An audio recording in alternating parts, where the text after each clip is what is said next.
Hi, Mac and Kyle. Hey, Hello. how's it going? Good. How are you? Good. Ready Happy for 30th. to Yep. So I know, Mac, before you get started, can I just say how weird it was to watch like an old school 30 for 30? Because this is like one of the first 10. And Yeah. then like starts talking about how like it's 30 films for the 30th anniversary, which was the original concept. But now we've gone way past 30 years. We're at like 42. Right. And there's been way more than 30 films. Yeah, it was also just it was weird going back to seeing the difference in production. Yeah. Watching some of the newer ones is definitely different. Yeah, it definitely. I mean, I remember originally they were like, we're just gonna find some people that like have, some stories to tell. Like they kind of sought them out. Like I think they were kind of grasping to get to 30, and it wasn't the destination it is now, where it's like people make them like real directors of real like. A lot of these were sort of vanity projects. I mean, they got some big name directors, but they've definitely upped the production game. Yeah, absolutely. So yeah, in case you couldn't tell, we are talking about Winning Time tonight, which is the 30 for 30 about the rivalry between Reggie Miller and his Indiana Pacers and the New York Knicks from the mid to late, pretty much throughout the entire 90s. Mm-hmm. So yeah, Ben, you already talked about it a little bit. Kyle, what do you think of this one? This has been one of my favorites. I think it's pretty renowned among people who like for the 30 for 30s is one of their favorites. But I'm also glad you chose it, or whoever chose it, because it's also one of the happiest or least depressing 30 for 30s in the bunch. So it's not my top, but in terms of this kind of like lighthearted look, I think that it would rank very highly for that. Yeah, 30 for 30 have a tendency. I mean, sports stories in general have a tendency to be involve some sort of tragedy. So yeah, it was nice to not really get into something so dark. Yeah. Would you consider this was the XFL to be a tragedy, or is that lighthearted? Because that's one of my that's lighthearted. That's a good one too. No, I think my favorite is Fantastic Lies. So definitely not a light story. Do you know which one that is? That's Duke Lacrosse. Mm-hmm. This actually was my first time watching this one, and I enjoyed it. I agree with you. Like it is nice that it's that lighthearted one. Can't say it was my favorite, mostly because it feels sort of forced in that it's all about this New York versus Indiana rivalry, which you ask any sports fan, they can list, 10, 15 different sports rivalries before you get to New York and Indiana. It's kind of manufactured story there. Yeah, but I think like that's why, like, to me, it wasn't necessarily about the rivalry that like the crosstown rivalries what we usually see. Like to me, it kind of represents the rivalry between the big city and the country that affects a lot of things. Mm-hmm. Whereas like the Yankees Red Sox is like, I mean, I'm from the West Coast, but I was like, is there a difference? Or Dodgers Giants. There's a cultural divide there. I mean, I don't know. Not to get too deep, but I don't know that Spike Lee films perform particularly well in Indiana.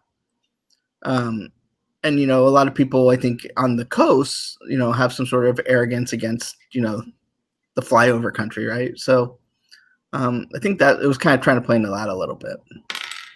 Yeah, they definitely built that up quite a bit. I also, looking into that, I was just like, it still kind of seems like, Reggie Miller is at the forefront of this rivalry. Right. And he's from California. So it was, but that's the thing. That's the thing I thought was funny was they tried to make it sort of like a racial thing. Yeah. But then like, it's Reggie Miller. It's not like, some Swedish guy, right? Like, like how much of how much of it could be that, but also Reggie's from Riverside, while he went to UCLA, like Riverside is not LA. It's Inland Empire. It's about as big of a joke of California as you could be. You see, I didn't know that until I went to I lived in Southern California, because I just figured UCLA, Irvine, Riverside were all like the same, and it was all just down south, and so there was Northern California and Southern California and Central California, and those are the three types. But when you go into Riverside, it's a lot more different than LA than you realize. See, you're talking to somebody on the East Coast here. To me, California is just LA, Anaheim, and San Francisco. That's all I know. So it's all the same to me. Well, that's how I feel about New York. When people go they go, oh, I'm from upstate. I'm from Long Island. I'm from Manhattan. Is there a difference between Brooklyn and Manhattan? I don't know. It's just one big blob of some bad smell. Yeah. So getting back to winning time a little bit. Did you guys have did you remember watching Reggie Miller at all, or watching these games at all? Any experience with that before getting into the 30 for 30? So here's the thing about me. I got into sports in 1995. Can you guess why I got into sports in 1995? The Los Angeles Angels of Anaheim. No. My guess would be something involving Disney purchased Cap Cities, and with it, Disney got ESPN. But at the time, despite the fact it's one of its biggest properties now, ESPN did not have NBA rights. That was, I think, mainly NBC with Marv Albert and that, and so ESPN was really focused on football and a lot of college basketball. But I didn't watch hardly any NBA. I'd watch the finals, and not every game of the finals. I'd watch when they could clinch it. So no, it's the short answer. It wasn't until I saw a 30 for 30 that a lot of that sort of non-Michael Jordan NBA story meant anything to me. Yeah, I mean, I definitely remember hearing about Reggie Miller as a kid. I don't remember this particular period, but I did have a connection. I knew about the Spike Lee side of things a little bit, not necessarily with Reggie Miller, but just his fandom of the Knicks. And it actually came up in a clip I was watching again today from my favorite show, Sports Night, where the guy's getting interviewed and he's trying to think on the fly what 3 things the Knicks need to do to contend. And I forget what the first 2 are, but his third one is tell Spike Lee to sit down and shut up. So I understand it a little bit more now. So the reason I asked is because this actually one of my first sports memories was the morning after the 8 points in 9 seconds game. When and I'm from, a little backstory. I'm from New Jersey. Grew up around a whole lot of Knicks fans and stuff like that. So I was with one of my friends and his family, and they were all talking about the game. And I was at this point, I was 5 years old, so I'm just starting to get into basketball and stuff like that. And I hear, Reggie Miller single-handedly beat the Knicks, with this miraculous comeback. And so that was one of the first things I really remember about, my first sports memory. So pretty cool to come back to that, watching this 30 for 30. I don't want to guess too off track though, but that's a good question. What's your first sports memory, Kyle? I know mine. Probably going to Devils games as a kid. Mine was the 1989 World Series with the earthquake. Right. Yeah. And it was Oakland versus San Francisco. And so the whole town was abuzz about it, but I didn't quite get it. I was 6 or 7, so occasionally I'd watch baseball when friends came over, but I had no idea what was playing, happening. I knew 3 strikes are out, but I didn't understand what these balls were that also were there. But yeah. So, but then when the earthquake happened, and that was Al Michaels' second most famous thing that happened to him. I started paying attention a little bit more.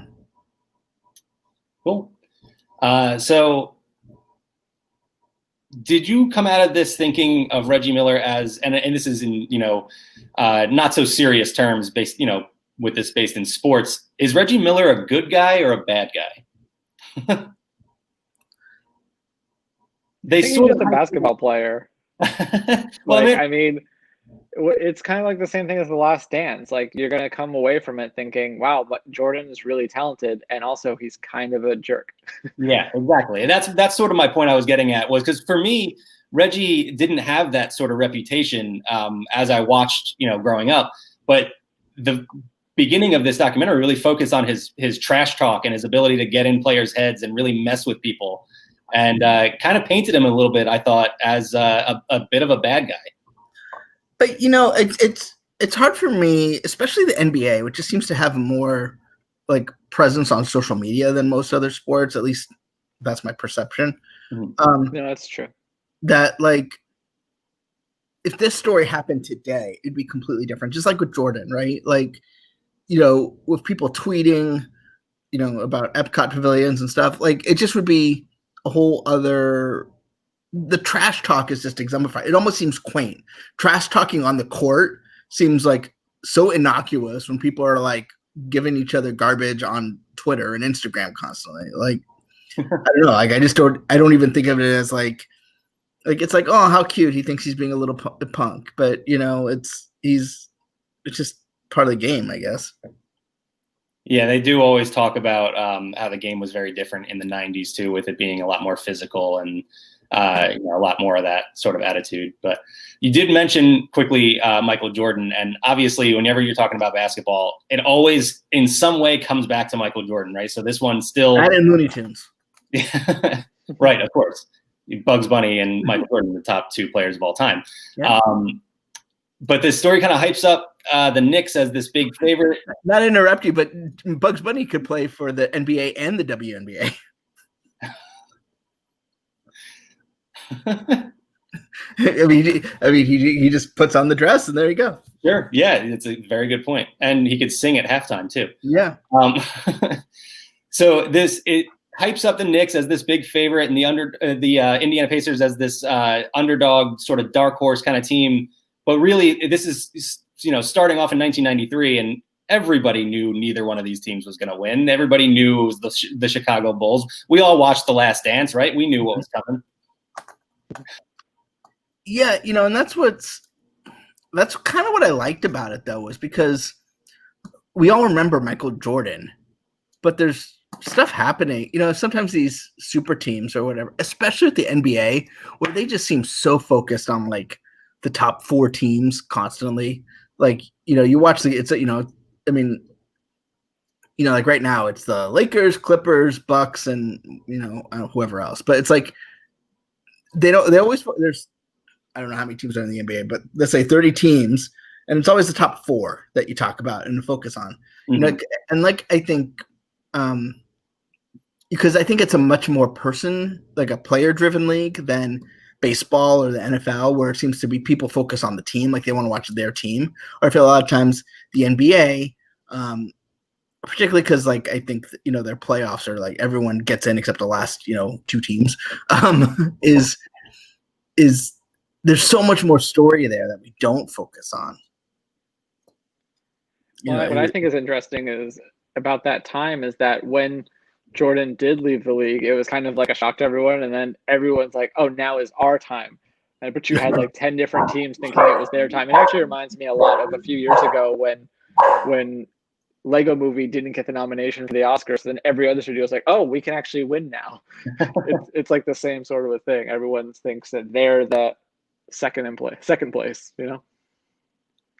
Yeah, and like you said, Jordan did step away a little bit. That opened the door for these teams, and this rivalry, as much as they built it up, never led to a championship for either team, which I thought was interesting. I mean, obviously Reggie Miller is one of the best of all time. You had those great Knicks teams who did go to the finals a couple times, but just could never really get the job done. And see, that's actually an added bonus I get from watching these as someone who doesn't watch or know sports, is that when you get to the end of this, he's like, oh yeah, but too bad it didn't actually matter. And I'm like, oh, see, I didn't know that. I think watching every 30 for 30, it's going to end like Angels in the Outfield. I'm like, well, they have to win, right?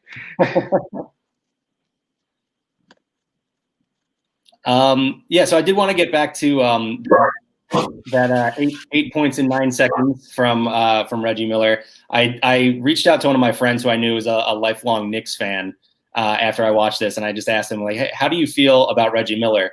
And first he had some things that I won't repeat here. But then he did mention that he remembered that game and that it ruined a family Mother's Day celebration for his whole family because they're all big Knicks fans, and it just completely ruined everybody's mood. Speaking of the Knicks, did Patrick Malone, without his signature haircut, is unrecognizable? Patrick Ewing? I'm sorry, Patrick Ewing. Yeah, like they showed him now, and I'm like, you combined two different players. Yeah, that's right. I do agree with you though. That flat top, is sort of his thing. I also watching this, I put it together that I think he's the greatest player ever whose highlight reel is just embarrassing moments for him. It's just him missing a potential game-winning layup, or getting dunked on, stepped over. It's just that over and over again.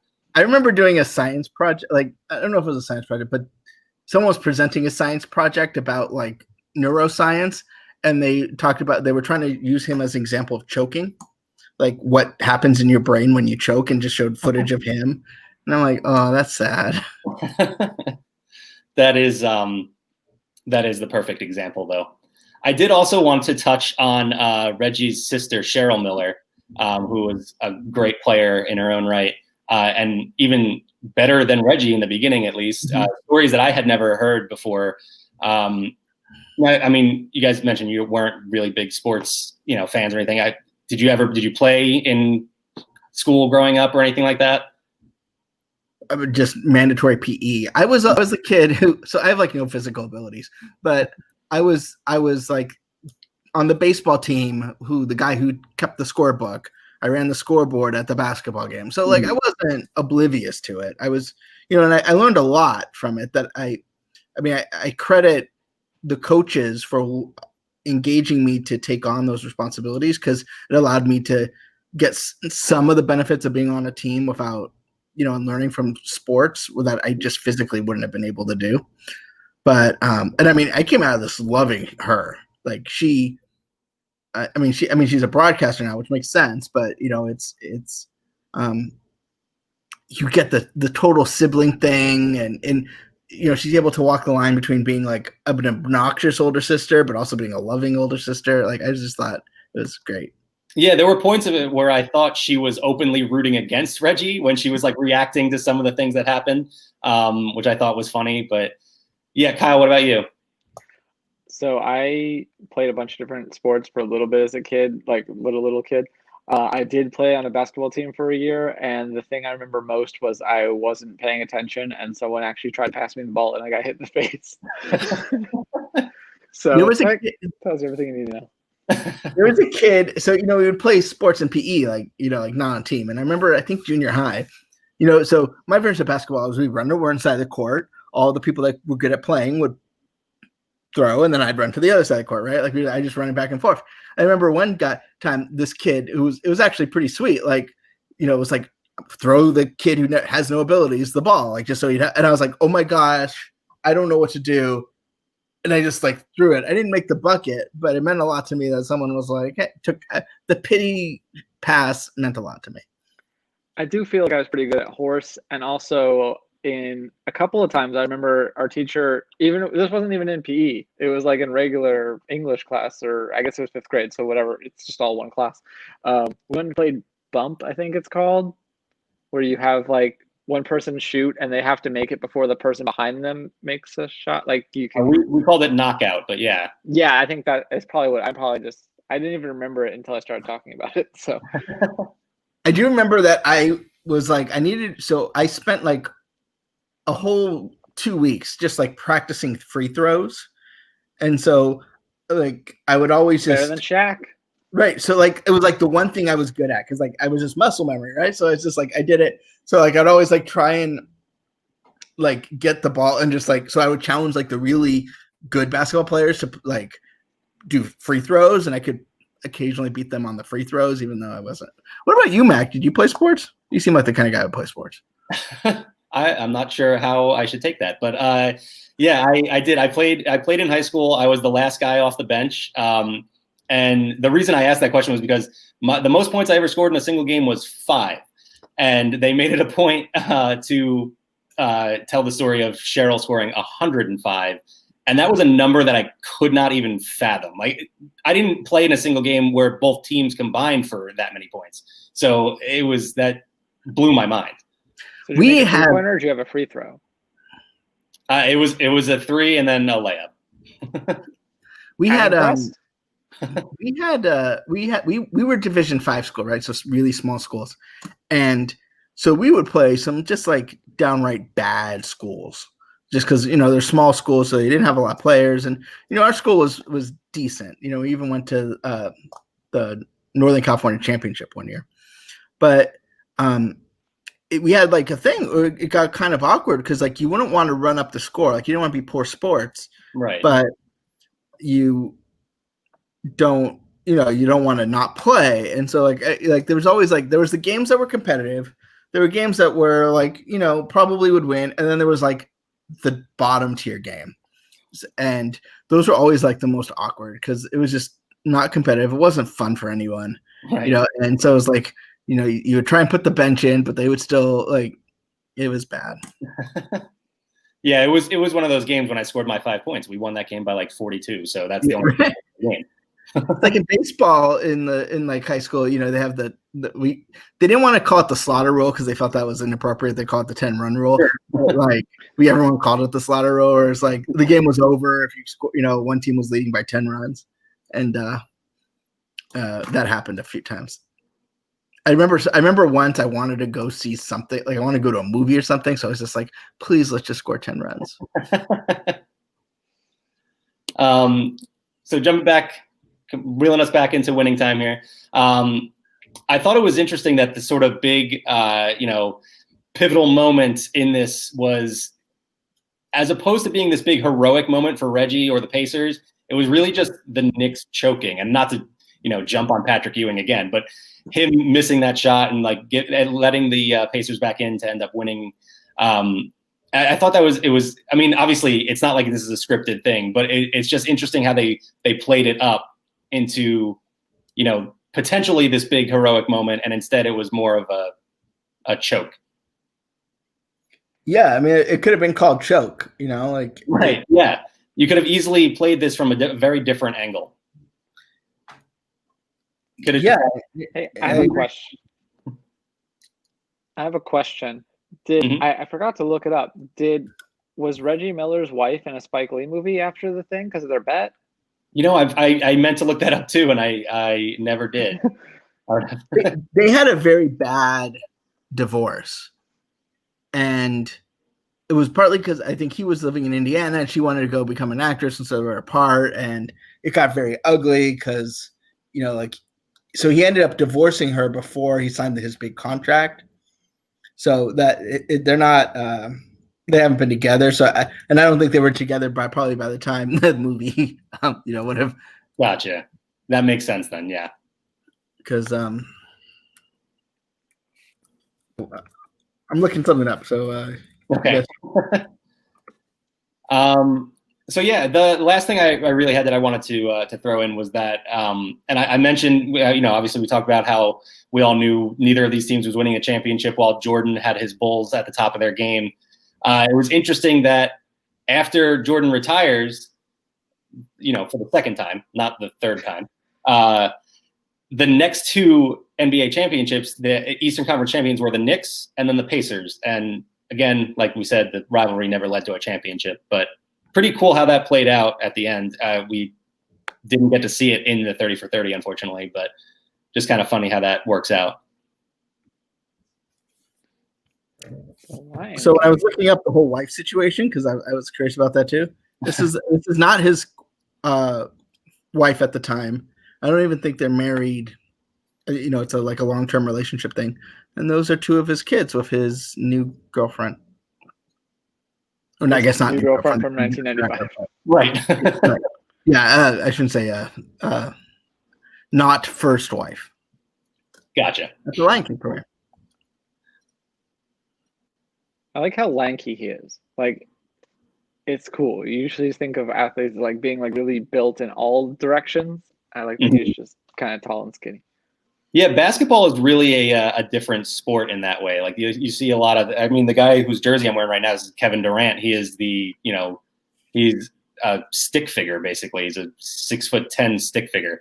And Reggie is, that same exact body type. It is interesting like that. What about bowlers? I cannot speak to professional bowling. I'm not very well versed in that field. Doobie used to say it shouldn't be considered a sport because anything you can do better drunk than sober shouldn't be a sport. Do you guys have anything else you wanted to add about winning time? No, but I will make an announcement about our next 30 for 30 movie, our selection. Our movie club selection? Yeah, movie club selection. It is going to be. I mean, we could do a 30 for 30 movie club if you guys want. If this goes well, we could do a spinoff. Yeah, that'd be a lot. There's only 30 of them. And a lot of those would probably be very depressing. What's that? A lot of those would probably be very depressing. Yeah, like broke. Just sad. We're gonna do this this Magic Moment, which is about the 1990s Orlando Magic and Shaquille O'Neal and all that. It seemed appropriate considering the NBA is all in Orlando. I was gonna ask when you chose this one, but when are we doing that? I didn't even know about this. We're doing. I don't have the schedule in front of me. It's next Thursday. Next Thursday. Yeah. Oh, here it is. Now I got it. Okay. And then on Monday, our movie is Incredibles 2. Yeah. You're on, Mac. Yes, I am. I will be there to talk about it. One of my favorites. The head of story for that movie just announced that he's doing a new Pixar movie for next summer. Oh, I missed that. Yeah, it is called Luca. It's the guy who did La Luna and the producer of something else that sounds similar that I already forgot. You'd think it would be one of the top stories on D23.com, but it is not. But I'm sure they watermarked the image. I presume it's on Laughing Place someplace, but yeah, there it is. Top story. That makes sense. Yeah, Luca, directed by Enrico Casarosa, which I'm sure I'm butchering. Apologize, but set in a beautiful seaside town on the Italian Riviera.